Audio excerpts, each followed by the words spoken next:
Bismillahirrahmanirrahim. Assalamualaikum warahmatullahi wabarakatuh. Sebelum memulai presentasi pada kali ini, izinkan saya untuk memperkenalkan diri. Perkenalkan, saya Nur Hayatun Nufus dengan NIM 652011834. Saya semester 6 Ilmu Pemerintahan. Tugas ini adalah tugas UTS, ujian tengah semester, yang diampuh langsung oleh Ibu Leni Nurul Karyani, SIP, MIP. Untuk mempersingkat waktu, langsung saja saya akan mempresentasikan hasil resum saya, materi tentang Khulafaur Rasyidin. Yang pertama, Abu Bakar Asy-Syiddiq. Abu Bakar Asy-Syiddiq dilahirkan di Mekkah 2 tahun setelah tahun gajah, berarti beliau lebih muda 2 tahun dari Rasulullah SAW.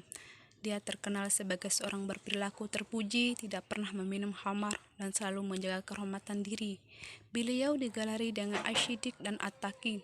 Gelar At-Taqi ini diletakkan kepadanya karena ketampanan wajahnya dan tidak akan tersentuh api neraka.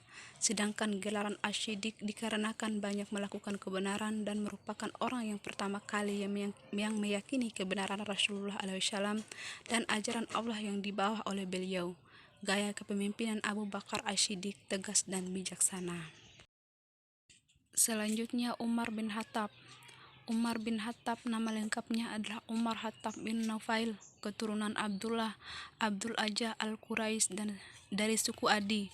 Umar dilahirkan di Mekkah 4 tahun sebelum kelahiran Nabi Muhammad. Sebelum memeluk agama Islam, Umar dikenal sebagai orang yang memusuhi kaum muslimin dan cukup disegani di kalangan kaum Quraisy. Alasan Umar sangat membenci Nabi Muhammad SAW adalah ajaran Islam yang disebarkan olehnya memecah belah masyarakat Quraisy dan Mekah. Umar masuk Islam pada tahun ke-5 setelah kenabian dan menjadi salah satu sahabat terdekat Nabi Muhammad SAW serta menjadi khalifah kedua setelah Abu Bakar Asy-Syiddiq.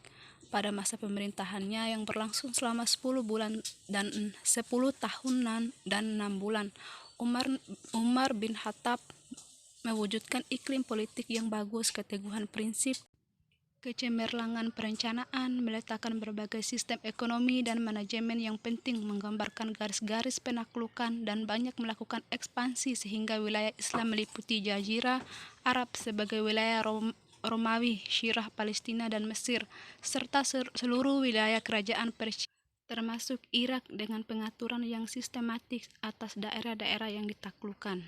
Selanjutnya, Utsman bin Affan. Pengangkatan Utsman bin Affan sebagai khalifah pada hakikatnya tidak lepas dari perjuangan dalam menegakkan agama Islam yang dilakukan oleh khalifah sebelumnya. Pada masa Khalifah Abu Bakar dan Khalifah Umar bin Khattab, pengangkatan Utsman bin Affan sebagai khalifah pada dasarnya juga melalui pertimbangan dan dipengaruhi oleh beberapa faktor.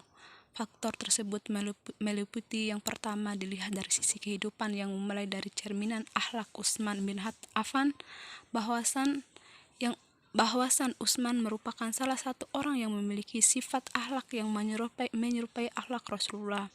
Faktor kedua, dilihat dari memulainya Utsman bin Affan menjadi tali persaudaraan bersama Rasulullah. Faktor ketiga, dilihat dari sisi sudut pandang masyarakat terhadap sosok Utsman bin Affan. Sistem kepemimpinan Khalifah Utsman bin Affan meliputi di bidang politik, bidang ekonomi, bidang sosial.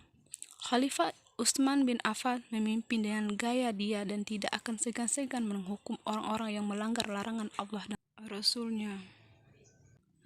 Dan yang terakhir adalah Ali bin Abi Thalib.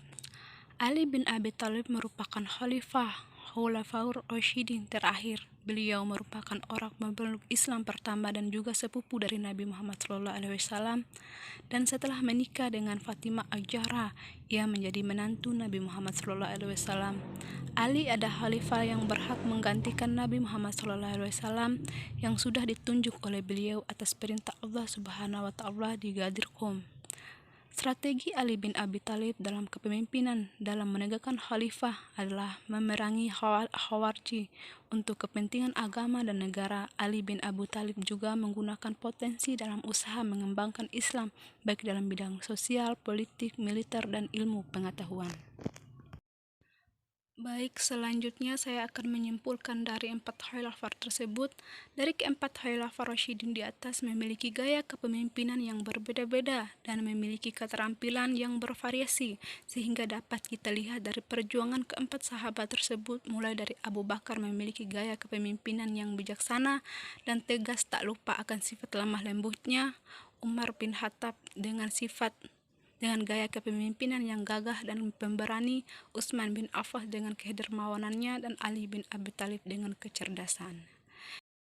Demikian presentasi dari saya, lebih dan kurangnya saya mohon maaf. Wabillahi taufiq wal hidayah. Wassalamualaikum warahmatullahi wabarakatuh.